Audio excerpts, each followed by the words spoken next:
اب میں آپ سے یہ جاننا چاہوں گا ڈاکٹر خالد قدومی صاحب، اس وقت جو صورتحال ہے غزہ میں، تو اب تو وہاں پہ اسرائیل کا دعویٰ ہے کہ تقریباً ہمارا مکمل قبضہ ہو چکا ہے، تو اب آپ کو مستقبل کیا نظر آ رہا ہے؟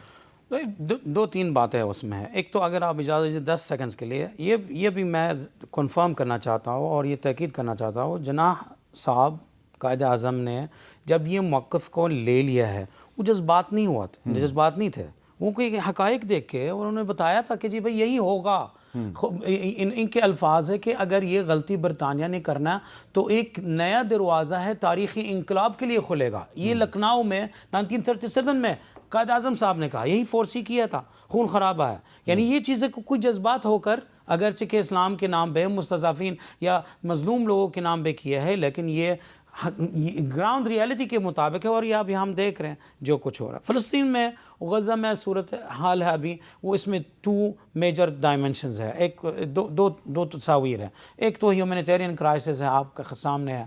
300 ڈاکٹرز بھی شہید ہوئے تھے، 20,000 معصوم، ان میں سے کہ 20,000 شہید ہیں، ان میں سے کہ تقریباً 10,517 بچے ہیں، ان میں سے کہ 6,000 سے زائد کے خواتین ہیں.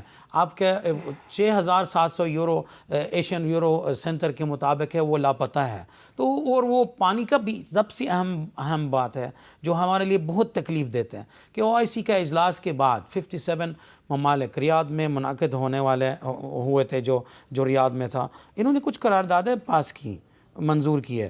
تو وہ ان قراردادوں کا سب سے اہم ہے کہ اوپننگ دا رفح گیٹ، جنگ کو روکنے کا. تو دنیا کہہ رہے ہے، وہ ابھی تک اسرائیل اور امریکہ نہیں مان رہے، کیونکہ وہ امریکہ تو ہمیشہ یہی قتل عام کو سپورٹ کرتے ہوئے ہیں کہ یہی حالات میں پہنچایا، خود ہی بائیڈن ایڈمنسٹریشن اور بلنکن اور اوسٹن لوئڈ. لیکن ساتھ ساتھ کہ یہ ہمیں سمجھ نہیں آتی آیا 57 مسلم ممالک رفح گیٹ کو نہیں کھول سکتے ہیں. یعنی پانی دیکھیں ڈاکٹر خالد قدومی صاحب، 1969 میں جب مسجد اقصیٰ کو ایک آسٹریلین جیو نے جب جلایا تھا تو بڑا احتجاج ہوا تھا، اور اس کے رد عمل میں organization of Islamic countries OIC تشکیل پائی تھی.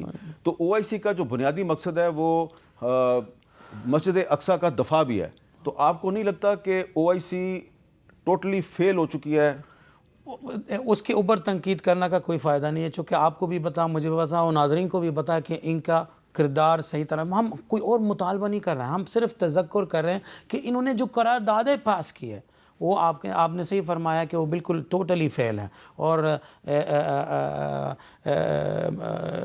ملیشین پرائم منسٹر کے وہ کول ہے OIC کا مطلب وہی OIC کہ یعنی مطلب اس سے کوئی یعنی طنزیہ الفاظ میں انہوں نے بتایا کہ مطلب وہ پریشان ہو کر اور کچھ کام نہیں کرتے. ہم یہی کہتے ہیں کہ ابھی بھی we are 1/3 of the world یار، وہ ہمارا ریسورسز کے مطابق ہے، بلکہ اس سے زیادہ ہے.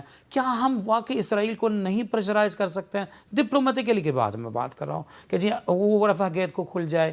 یہ ایک قانون ہے انٹرنیشنل کے مطابق ہے، جنگ کے دوران کو پوری مرضی بورڈرز ہوتا ہے نا کھولنا چاہیے، ایویکویشن آف انجرز اور ہیومینیٹیرین ایڈز کو اندر آنے کے لیے، وہ نہیں کر سکتے ہم. یہ ہمارا سمجھ سے باہر. 100 ٹرک صرف ڈیلی اندر آتے ہیں، جس میں ہم 17 ایئرز کا محاصرہ کے اندر ہمارا ڈیلی نیڈ منیمم 600 ٹرکس ہے ڈیلی. آپ صرف 100 ٹرکس کو اندر لانا میں، آپ کے عوام ان کے جذبے اپنے جگہ پہ ہے، ان کے کارروائی ہے کہ فلسطینی عوام کو مدد کرنا میں. وہاں رفح گیٹ میں ٹرکس اتنے بڑے رو ہے، رفح سے لے کر اسماعیلیہ تک موجود ہے، پہنچایا بھی ہے، سب کچھ کیا، لیکن رفح گیٹ بند ہے. اچھا، ایک اور بات ہے کہ جس طرح ہم یہ کہتے ہیں جی کہ مسلمانوں میں اتفاق نہیں ہے، اسلامک ممالک جو ہیں وہ ایک دوسرے کے ساتھ فلسطین کے معاملے پہ ان کا ایک مشترکہ موقف نہیں ہے، تو اس لیے فلسطینیوں کو بڑا نقصان ہو رہا ہے. لیکن فلسطینی بھی تو آپس میں تقسیم ہے. آپ نہیں سمجھتے کہ اگر حماس اور PLO اور اسلامک جہاد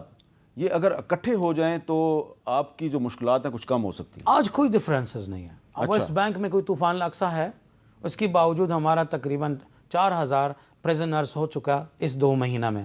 تو وہاں 240 شہید بھی ہوئے تھے. ایوری ابھی ہر کوئی ایسے فلسطینی نہیں ہے جو ان کے ڈفرنٹ ایجنڈا ہے. تو اسرائیل نے فلسطینیوں کے اندرونی اختلافات ختم کر دیے. ختم کر دیے. ہم نے بھی دیکھا ہے کہ جی ہمارا دشمن ہے صرف اسرائیل ہے، اور باقی جو پولیٹیکل اختلافات جو ہوتا ہے نا وہ اپنی جگہ ہوتا ہے، وہ اس کا ابھی کوئی ٹائم نہیں ہے کہ جی مطلب ہم جا کر کے یہ کیسا کریں گے. اب ہمیں کیا کرنا ہے ہمیں بتا، ہمیں اپنا آپ کو دفاع کرنا ہے. ہم نے جانا ہے کہ ایک پولیٹیکل سلیوشن جس میں فلسطینی ریاست کا موقع بھی آ جائے، اور جس میں جیسا قائد اعظم صاحب نے فرمایا فلسطینیوں سے پوچھا جائے. اکثر پوچھتے ہیں تو یار آپ زیرو سم پرفارمر ہے، آخر میں تو آپ نے لڑنا اور یہ سب کچھ کرنا، آخر میں کیا ہوگا؟ یہی ہوگا کہ فلسطینیوں سے پوچھا جائے کہ آپ کیا چاہتے ہیں. The right to self determination ہوتا ہے تب جب یہ جنگ بند ہو جاتا ہے، جب یہ حالات جو فلسطینیوں کا 7 اکتوبر سے پہلے کی طرح نہ ہو کہ جس کی وجہ سے یہ طوفان آیا ہوا ہے،